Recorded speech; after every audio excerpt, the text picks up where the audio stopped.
সঙ্গে সঙ্গে ভিড় মায়ের চরণে প্রণাম জানিয়ে আশীর্বাদ গদাটাকে কাঁধে নিয়ে অঙ্গিনায় বেরিয়ে পন পন করে কয়েক পাশে গদা থেকে ঘুরিয়ে আকাশ মার্গের দিকে ছুটে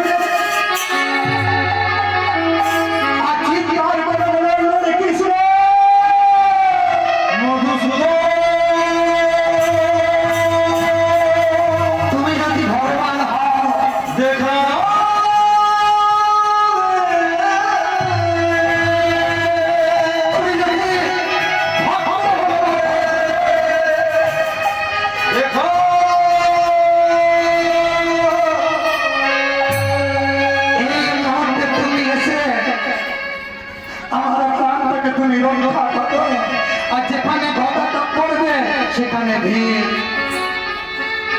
শয়নে শুয়ে পড়ছে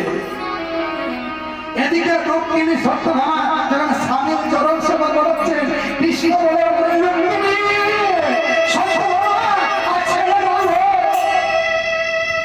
আমার এক ভক্ত যে বড় বিপদে পড়ে আছে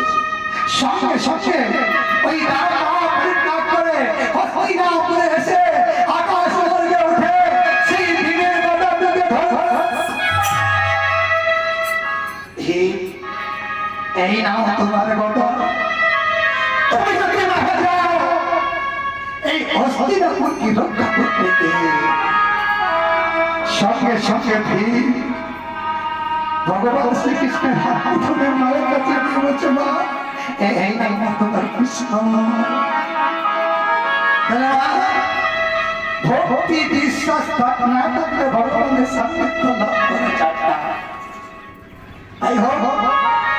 আমরা ফিরে আসি সেই লীলায় আজ গৌরহরি শয়নে আছে শয়ন সমাধি কেমন